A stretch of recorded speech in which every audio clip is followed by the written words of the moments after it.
Halo semua, salam sejahtera Malaysia. Selamat datang ke channel Fels Lifestyle. Saudara-saudara, tuan-tuan dan puan-puan semua. Sebelum ini memang Malaysia sudah digemparkan dengan konspirasi menjatuhkan Anwar. Bahkan Perdana Menteri sendiri mengakui ada wujud konspirasi tersebut. Saudara-saudara, tuan-tuan dan puan-puan semua, satu dapatan saya yang paling mengejutkan hari ini berkaitan dengan status Presiden Hadi Awang, Presiden PAS Tan Sri Abdul Hadi Awang. Di dalam sebuah entry Twitter yang saya lihat di Twitter, saya melihat perkara ini adalah tidak relevan. Di mana, seperti yang kita tahu, kononnya baru-baru ini pemimpin dari Bersatu telah membuat satu kenyataan, 126. Nah, 126 itu menjadi tanda tanya. Adakah 126 itu kerusi yang sudah dicukupkan kepada Perikatan Nasional, di mana kita tahu kerusi yang ada untuk PN adalah 70 lebih, dan mungkinkah angka 126 itu adalah beberapa ahli parlimen dari kerajaan yang membantu ataupun menyokong Perikatan Nasional supaya sekali lagi menjadi kerajaan. Nah, saudara-saudara, hari ini terdapat satu dapatan saya yang amat mengejutkan. Kononnya 221 ahli parlimen dari sebuah entry Twitter, satu entry Twitter yang bernama Asam Baki, bukan Azam Baki ya, Asam Baki. Menurut artikel ini, terkini 221 ahli parlimen kecuali Tambun menyatakan sokongan penuh kepada Hadi Awang sebagai Perdana Menteri. Dan di bawah ada ditulis hashtag PNBes, hashtag PMX2XPM, hashtag Perikatan Nasional besertakan gambar Hadi Awang. Yang ditulis di sini, tahniah Tan Sri Datuk Sri Abdul Hadi Awang atas pelantikan sebagai Perdana Menteri ke-11. Nah, saudara-saudara, tuan-tuan dan puan semua, seperti yang kita tahu, sekarang zaman IT, banyak yang boleh dilakukan, banyak berita viral, banyak berita yang boleh dipalsukan. Nah, tuan-tuan dan puan semua, kita tahu ini adalah palsu, namun saya ingin membuat satu persoalan di sini. Tidak mungkinlah tiba-tiba 221 ahli parlimen akan menyokong Perikatan Nasional di samping Perdana Menteri Malaysia yang sedang membangunkan negara pada hari ini. Nah, kita berbalik kepada plot untuk tumbangkan Anwar. Sedangkan Sultan Ibrahim sendiri pun sudah bertita. Ini pasti mengejutkan 200 lebih ahli parlimen di seluruh Malaysia.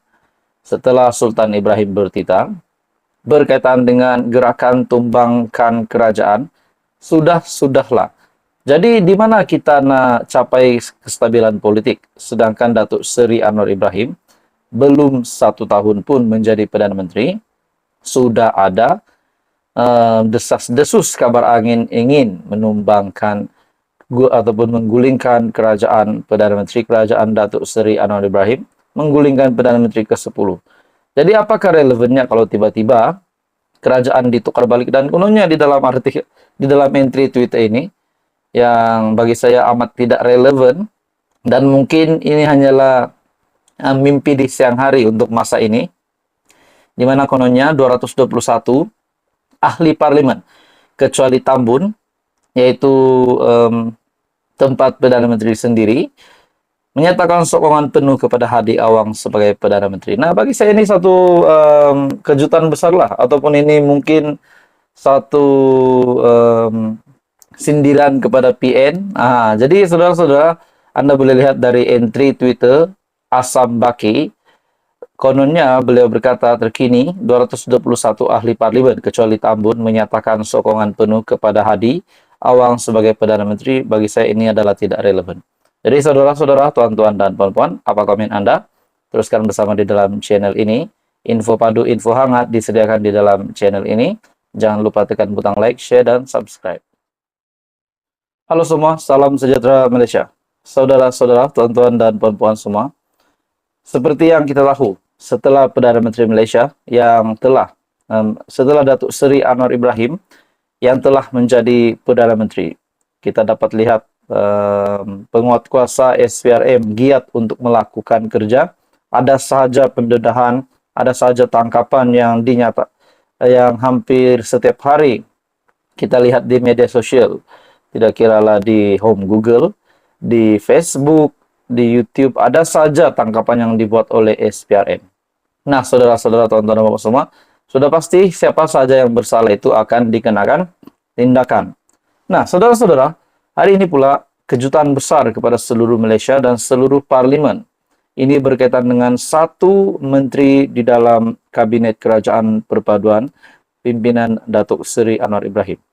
Nah, di dalam sebuah artikel dari biharian.com, kontrak 5 pegawai Menteri Sumber Manusia ditamatkan.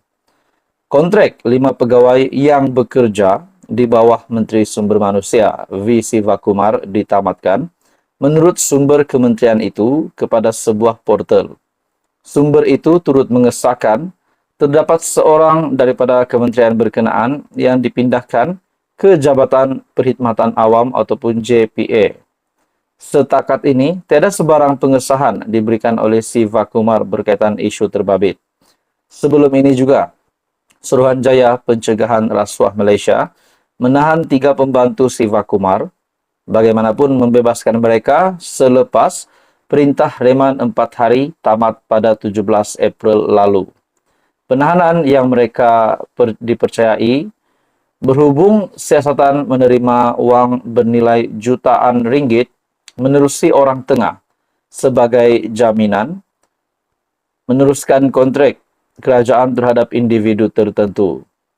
Beberapa pihak turut mendesak Sivakumar supaya bercuti atau meletakkan jawatan selepas beliau dipanggil SPRM untuk memberi keterangan. Bagaimanapun, Sivakumar bertegas tidak akan meletakkan jawatan dengan menyatakan bahawa Perdana Menteri Datuk Seri Anwar Ibrahim berpandangan tiada keperluan untuk berbuat demikian. Nah, saudara-saudara, setelah Sivakumar yang dipanggil oleh SPRM berkaitan dengan siasatan